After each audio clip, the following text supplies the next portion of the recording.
The play-in tournament starts today, and I'm going to begin with the matchups in the East. First, we have Atlanta at Orlando.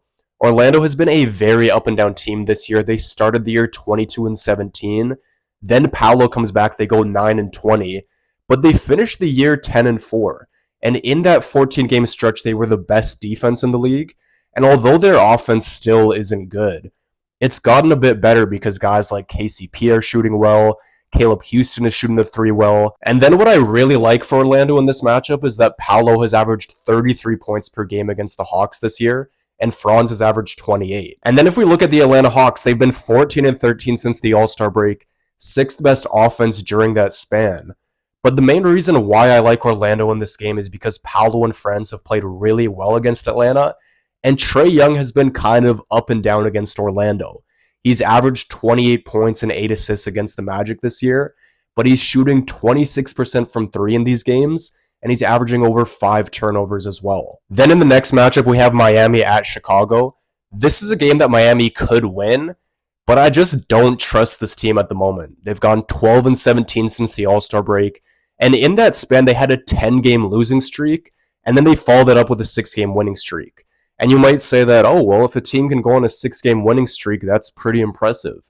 But looking at the teams they beat Golden State without Steph Curry, and although they did beat the Celtics, and that was a really impressive win, you look at those other games, beating teams like Charlotte, Washington, Philadelphia. Those teams just aren't playing for anything at this point in the year, so I can't put too much weight in that win streak. And in the case of the Bulls, they've been playing some great basketball as of late.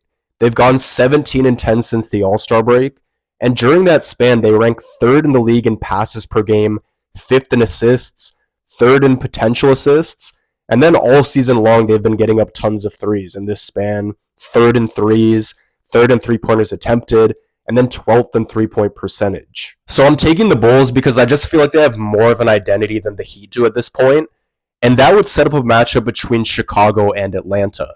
I don't know if it's really considered an upset, but I'm going with the lower-seeded Bulls in this game because they just move the ball really well. They're a high-volume three-point shooting team, and Atlanta has not defended the three-point line well at all this season. They rank 25th in terms of three-pointers allowed, and they rank 28th in opponent three-point percentage. And just like we see in the NCAA tournament, being a high-volume three-point shooting team who also moves the ball well is just really good in this single elimination game format. So I have the Orlando Magic being my 7 seed, and then I have the Bulls winning 2 games in a row to become the 8th seed. Moving on to the West, we have Memphis at Golden State. Memphis has obviously just been really struggling over the past few weeks, and their whole team has just really been in turmoil. They fired their head coach with 9 games left in the season.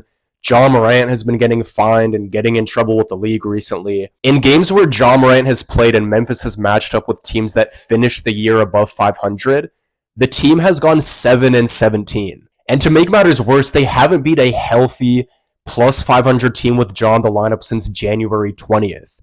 They've lost 12 straight games in these scenarios, and I don't think that's going to change against Golden State. The Warriors are 22-5 with Curry, Draymond, and Butler in the lineup, and just 2 weeks ago they beat Memphis and Steph Curry dropped 52 points. I just trust Golden State more. I think you can put Draymond Green on Jaren Jackson, and then you have multiple guys like Jimmy Butler, Moses Moody, Brandon Podziemski, Gary Payton, all these guys you can throw at Ja. So I'm taking the higher seeded Warriors in this one.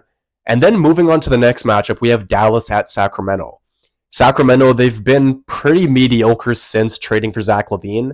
They're 12-12 with LaVine, DeRozan, and Sabonis in the lineup. But there are a few reasons why I like the Kings in this matchup. They recently beat Cleveland twice, and a big appeal with Cleveland is that they have 2 bigs in Evan Mobley and Jarrett Allen. So I think that Sacramento's shown that they could go up against Dallas's bigs with AD, Gafford, and Lively and still be able to hold their own. And sure, Sacramento's only been 500 with LaVine, DeRozan, and Sabonis in the lineup, but they've had the 12th best offensive rating since the All-Star break. And in comparison to the Mavericks, Dallas just hasn't had a lot of time to gel. Guys like AD, Gafford, and Lively all came back from injury. And sure, the Mavericks have gone 5-3 since AD returned, but those wins came against Brooklyn, Orlando, Chicago, who they only beat by 1, Atlanta, who they only beat by 2, and then Toronto. So they haven't exactly gone up against tough competition since AD came back, and a few of those wins were very narrow, and instead of being 5-3, they could easily be 4-4 or 3-5. So I have Sacramento moving on to play Memphis, and I'm going with another 9 seed pulling off the upset. In the 9 games Memphis has played since firing Taylor Jenkins, they've ranked 15th in the league in defensive rating. And that ranking doesn't even paint the whole picture because it's actually slightly skewed in their favor. Their last game of the season, they faced Dallas, and neither team was even playing any of their rotation guys. Dallas only scored 97 points. So the main takeaway is that Memphis's defense has not been good lately, and they've been allowing star players to just really go off against them.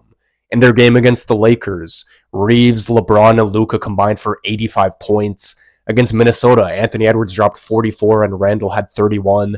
And then, as I mentioned earlier, Curry had a 52-point game against them. I don't know if Malik Monk would play in this game because he is injured right now, but even if he were out, Sacramento still has DeRozan, Levine, Sabonis, and those guys are all capable of going off and having a really good game and leading Sacramento to a win. I think this is going to be a high-scoring game, but I think Sacramento will be able to pull it out. And if that's the case, then I'll have Golden State as my 7 seed and Sacramento as my 8 seed. Anyways, that's going to be all for today's video. Make sure to leave a like, subscribe, and leave your thoughts down in the comment section below. With all of that being said, I'm out, and I'll see you in the next video.